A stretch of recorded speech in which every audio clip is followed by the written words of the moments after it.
everyone, today is the 15th day of BDSM English course, and I want to introduce to you my English teacher Danila. Hello. He kindly agreed to help me with my homework. So, Danila, Yes. I'm going to ask you 10 questions. Okay. You can change question if you want, like. So let's start. All right.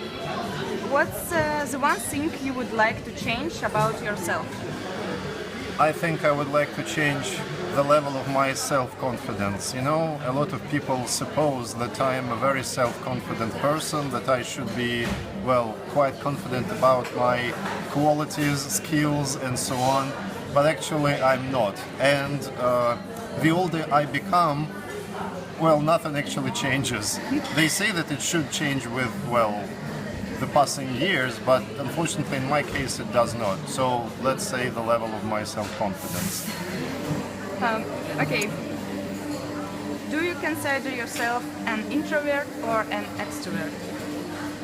Once again, I think a lot of people who know me would think that I'm an extrovert, since I must seem a very active person, but I am quite an introvert to be sure, and sometimes it is, well, even challenging for me to speak to people I don't really know well, but, well, I do my best to avoid such situations and to overcome this thing.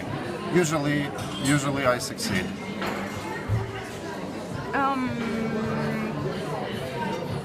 What's your favorite book or movie of all time, and why did it speak to you so much? I guess I could answer both questions, well, at the same time, because the answer to both questions is The Lord of the Rings by Tolkien, because, well, first it was, I'm a mainstream fan, first it was the film, then it was the book, unfortunately. Yet, well, the message of both of them is the same, and it's the message which I like the most, of course. The message is, well, do what you need to do what you must, and never lose hope even in the most dire situations. And, well, actually just never give up. And if you do everything, well, that you must do, in the end it's gonna be okay. Or at least, well, you could say that you've done your best to make it happen. Yes. Are you more into looks or brains? Oh, naturally, I must say that I'm more into brains, but I should say that I cannot ignore people's appearance. I do pay attention to it. I may not reveal it, I may try to hide it somehow, but every time, well, I, do pay some attention to looks. I cannot deny that. Do you usually stay friends with your exes? Actually, I have only one ex. I tried to do it, but we both found it impossible, both from her side and from mine. So we just, our ways just parted. Like I decided not to hate her, she decided not to hate me, but both of us decided not to contact each other anymore. And I think that was correct, because I don't miss her, she doesn't miss me, so everything is fine. What's an ideal weekend for you? It's hard to say, because sometimes during some ideal weekends I would like just to stay at home doing nothing. But if my every weekend were like this, that wouldn't be very nice. So an ideal weekend could be, yes, staying at home, maybe alone, maybe not, or, well, going to some really interesting place which interests both you and your partner or your friends. Well, it actually depends. So I don't have a unique ideal model for a weekend. Would you relocate for love? I think I would, but it seems that, well, at least at the moment I don't have to. But if I needed to do that, I wish it could be some comfortable place, you know, like Iceland or Britain or the USA, not Iran and not some, well, third world countries. But, well, who knows? If I had to, who knows what would happen. What are you most thankful for? I guess, well, it's about situations when, well, some people help me with something and I am thankful for their help.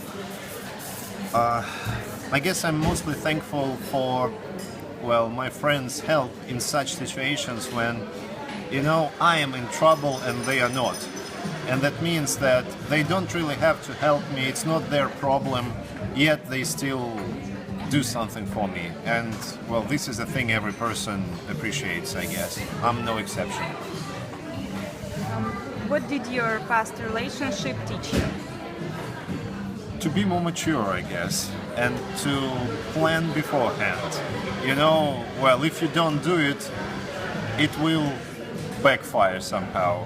So if you plan a serious relationship, please, well, actually plan it and think about the consequences of your actions. And the last question. Okay. What is the craziest thing you've ever done, and would you do it again? You know, I feared such questions because I'm quite an ordinary person. I mean, I've never done anything extremely stupid, I think. Maybe one of the craziest things, if they could call it like that, happened about 18 months ago when we were riding horses in Moscow region, and I decided to ride my horse really fast, and I regretted the decision. Well, I didn't fall down, everything went well, but I was extremely frightened after the experience, and I decided not to repeat it. But it's not that crazy actually, because like our instructors were with us. We were being supervised, so well, I couldn't have died or something. Yet it was quite crazy, and I haven't repeated it again ever since. It was your adrenaline rush. Oh yes, it was, sure. Maybe one of the biggest in my entire life, yeah. Okay, thank you very much. Thank you too. Goodbye, goodbye. Goodbye.